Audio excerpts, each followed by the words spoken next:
السلام علیکم یا علی علیہ السلام مدد تمام مومن اہل ولایت کو میری طرف سے، اور تمام مومنین سے ریکویسٹ ہے کہ وہ ہمارے چینل کو لائک اور سبسکرائب کر دیں۔ آج میں نے جس ٹاپک پہ آپ سے بات کرنی ہے وہ یہ ہے کہ مولا حسین علیہ السلام کے خون کی کرامت کیا ہے۔ کتاب کنز الغرائب میں لکھا ہے کہ ایک یہودی تھا اور ایک اس کی بیٹی تھی۔ اچانک اس کی بیٹی بہت بیمار ہو گئی، اتنی بیمار ہو گئی کہ اس کے دونوں آنکھوں کی بینائی چلی گئی اور اس کے دونوں پاؤں بیکار ہو گئے۔ یہاں تک کہ یہودی نے ہر کسی سے علاج کروایا لیکن اس کو شفا نہ مل سکی۔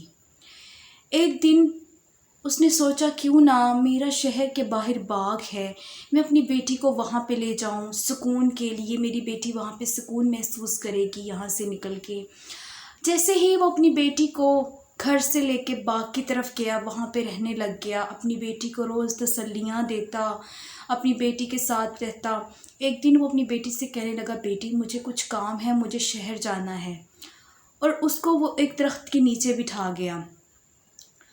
اچانک اس کا اس دن کام نہ ہوا، ایک دن اور اس کو شہر میں رکنا پڑ گیا، اور اس کی بیٹی اسی درخت کے نیچے بیٹھی سو گئی۔ جب صبح ہوئی تو اس نے دیکھا کہ وہ درخت کے نیچے بیٹھی ہے۔ اس نے دیکھا کہ درخت کے اوپر ایک پرندہ بیٹھا ہے۔ اس پرندے نے رونا شروع کر دیا، تو اس لڑکی نے اپنی بیماری پہ رونا شروع کر دیا۔ پرندہ بھی رو رہا تھا اور وہ لڑکی بھی رو رہی تھی، لیکن پرندے کی آواز میں اس قدر درد تھا کہ اس کی طرف مائل ہو گئی۔ وہ جیسے ہی گھسٹتی ہوئی اس پرندے کی طرف گئی، اس درخت کے نیچے گئی، حالانکہ اس کی آنکھوں کی بینائی نہیں تھی، لیکن اس نے اوپر دیکھا۔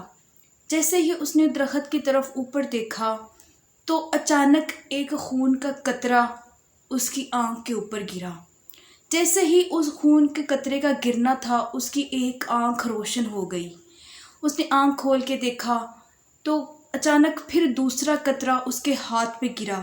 اس نے وہ قطرہ اپنی دوسری آنکھ پہ مل لیا، اس کی دونوں آنکھیں روشن ہو گئی۔ پھر ایک قطرہ اس کے ہاتھ پہ گرا تو اس کے ہاتھ نے حرکت کرنی شروع کر دی۔ اسی طرح ایک اور قطرہ اس کے ہاتھ پہ گرا تو اس نے وہ قطرہ جو ہے اپنے پاؤں پہ ملا، تو وہ لڑکی صحت یاب ہو گئی، اٹھ کے چلنے لگ گئی، پورے باغ میں چکر کاٹنے لگ گئی۔ جیسے ہی وہ چکر کاٹ رہی تھی، اس کا باپ جیسے ہی باغ میں داخل ہوا تو اس نے دیکھا کہ ایک لڑکی ہے جو باغ میں چکر لگا رہی ہے۔ اس نے کہا کہ اے لڑکی، تم کون ہو؟ میں یہاں پر اپنی نابینا اور مفلوج بیٹی کو چھوڑ کے گیا تھا، وہ کہاں گئی ہے؟ اس نے کہا کہ بابا مجھے پہچانیے، میں ہی آپ کی بیٹی ہوں جو بہت بیمار تھی، نابینا تھی، جو پاؤں سے بھی بیکار تھی۔ جیسے ہی اس نے یہ سنا تو وہ بے ہوش ہو گیا۔ جب ہوش میں آیا تو اس نے کہا کہ بیٹی تم کیسے ٹھیک ہوئی؟ اس نے سارا واقعہ اپنے بابا کو بتایا اور اس درخت کے نیچے لے کے آئی جہاں پہ وہ پرندہ بیٹھا تھا۔ اب جیسے ہی وہ آدمی اس پرندے کے پاس گیا، اس نے کہا کہ اے پرندے تو کون ہے؟ تو اس نے فصیح زبان میں کہا کہ ہم کل جیسے ہی جا رہے تھے اپنے خوراک ڈھونڈنے کے لیے، اپنا دانہ ڈھونڈنے کے لیے، ایک صحرا سے ہوتے ہوئے ہم جا رہے تھے کہ بہت گرمی تھی، ہم ایک درخت کے اوپر چھپ کر بیٹھ گئے۔ ہم ایک دوسرے سے یہ پوچھنے لگ گئے کہ آج تم نے کیا کھایا، آج تم نے کیا کھایا۔ وہ پرندہ کہتا ہے کہ ہم ابھی ایسے ایک دوسرے سے پوچھ ہی رہے تھے کہ ہمیں آواز آئی کہ مولا حسین علیہ السلام آفتاب کی گرمی سے بھن گئے ہیں اور تم سائے میں بیٹھے ہو، تمام آسمان اور زمین میں رہنے والے ان کے غم میں مشغول ہیں اور تم اپنے دانہ ڈھونڈنے میں لگے ہو۔ وہ کہتا ہے کہ جیسے ہی ہم نے یہ سنا تو ہم کربلا کی طرف گئے۔ ہم جیسے ہی کربلا کی طرف گئے تو ہم نے دیکھا کہ مولا حسین علیہ السلام شہید ہو چکے تھے اور ان کے جسم مبارک سے خون جاری تھا۔ ہم نے وہاں پر جا کے ماتم کرنا شروع کیا، ہم نے گریہ وزاری کرنا شروع کیا، ہم نے خود کو ان پہ گرا دیا اور اپنے پر جو ہیں ان کے خون میں ملنے شروع کر دیے۔ یہ وہی خون ہے کہ جس خون سے تمہاری بیٹی کو شفا ملی ہے۔ اس نے کہا کہ اگر امام حسین علیہ السلام کے نانا برحق نہ ہوتے تو ان کے بیٹوں میں یہ برکت نہ ہوتی۔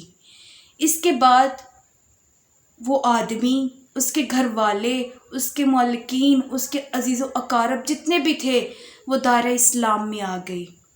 اور اس کے بعد جب بھی اس سے کوئی پوچھتا کہ تمہاری بیٹی ٹھیک کیسے ہوئی ہے تو یہ سارا واقعہ ان کو بیان کر کے سناتا۔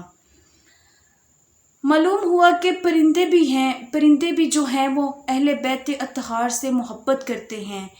پرندے ان یزیدیوں سے تو اچھے ہیں جنہوں نے نواسہ رسول کو شہید کر دیا اور ان کی پردہ دار خاتون کو، سیدزادیوں کو، بیبیوں کو جلوسوں میں، بازاروں میں اور درباروں میں پھرایا۔ اسی لیے تمام محدث، تمام تاریخ بیان کرنے والے کہتے ہیں کہ جو اہل بیت اطہار سے محبت نہیں کرتا وہ کافر ہے۔ جو اہل بیت سے محبت نہیں کرتا وہ کافر ہے۔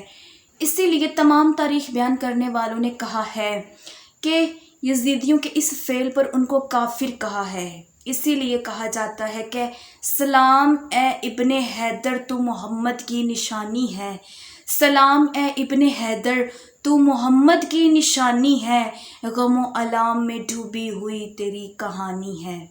اللہم صلی علی محمد و آل محمد وعجل فرجہم یا قائم آل محمد۔ تمام مومنین سے ریکویسٹ ہے کہ وہ ہمارے چینل کو لائک اور سبسکرائب کر دیں۔